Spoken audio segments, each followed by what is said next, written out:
Number one, we got this cheerleading squad, 12 girls. There's a captain and a co-captain.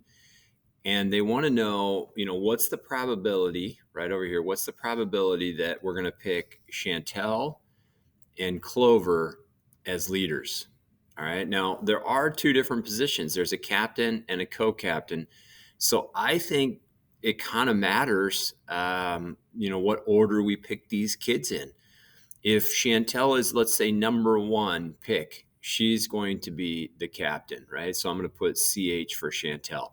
If Clover is number two, she's going to be the co-captain. So I'm going to put down CL for Clover. But if we switch that around and we pick Clover number one, then she will be the captain, and number two would be Chantel. Then she'd be the co-captain, right? So, in my opinion, when I read this, the order does matter. Now, could the problem be done differently? Probably, but I'm going to say the order definitely matters. Okay, so there are two different ways that we could pick these kids right here. Two different ways. I'm not happy with that bracket right there. Let me try again. There's two different ways we could pick these guys. Two ways, right? So how many kids do we have left? Well, we've just taken 2 out of the 12. So let's say we do 12 minus 2. That's 10. We got 10 kids left, right? So one way I could picture this is 2 times, and then I got to decide, man, the order does matter, right? So uh, it could go 1, 2, 3, 4, 5, 6, 7, 8, 9, 10 if we numbered all the kids like 1 through 10. Or it could go 1, 10, 2, 3, 4, 5, 6, 7, 8, 9. Or it could go 1, 10, 9, 2, 3, 4, 5, 6, 7, 8. You know what I'm saying? Like we could switch the kids around. It would create a different lineup if they all had place in the lineup. So what I'm claiming here is that the order does matter. The order is important because it's going to determine who is the captain and who is the co-captain, right? So I'm going to go in here and I'm going to go, okay, I want this one right here because the order matters. I'm going to use this formula, N permutate R. So that formula looks like this. Let me write the formula down over here. It is right over here. We're going to go N factorial all over N minus R factorial. Okay. So what do we have going on here in our situation? And by the way, I'm just going to look up what page that's on in case you're like, hey, I want to look in the book for some of this stuff. That formula is on page 389. Okay, so let me put that right here, page 389, just in case you want to look in the book. So what do I have going on here? Well, I had 10 kids left, so I'm going to go 10 permutate 10. Now, shoot, that's kind of small in there.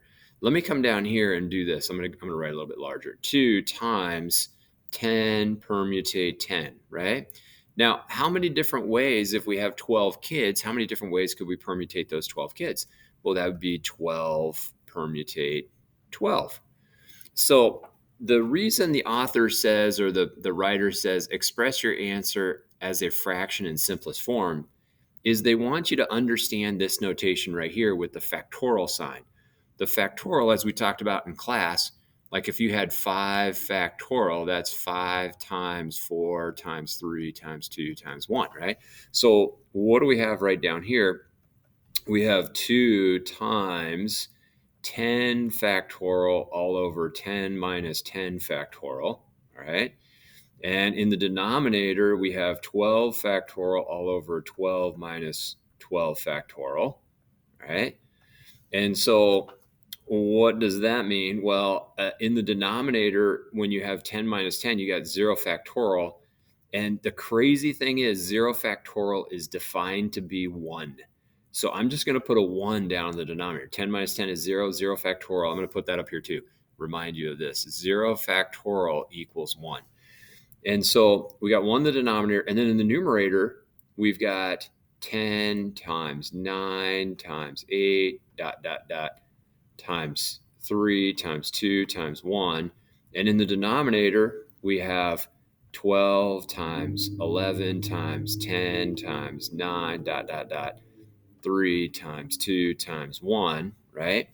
Okay, so let's zoom in on this even some more. And so that you can see this, I don't really need that 1 down there, right? Dividing by 1 is the same thing as just having what we have up here in the numerator. Okay, so let me write all that down. We got 2 times 10 times 9 times 8. Probably shouldn't have written the 1 down there. 3 times 2 times 1 is all over 12 times 11 times 10 times 3 times 2 times 1. A lot of times in these probabilities, there's going to be a lot of things that divide out. We use the word cancel sometimes, like 10 divided by 10 is 1. 9 divided by 9 is 1, right? And so all of these guys are going to divide into all of these guys up here in the numerator.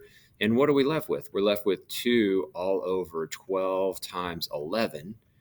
And 2 and 12, we could reduce those down to 1 over 6 times 11. And I get 1 over 66.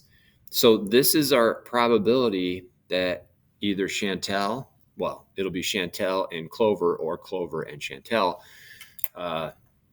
get the positions on the cheer team. All right. So if some of this seems like, holy moly, Nelson, I don't know, man, this is a lot of stuff. I want you just to hang on today, and I want you to follow my videos and do the best you can. Okay. So I want you to try problem number 2 right now. See what you can do.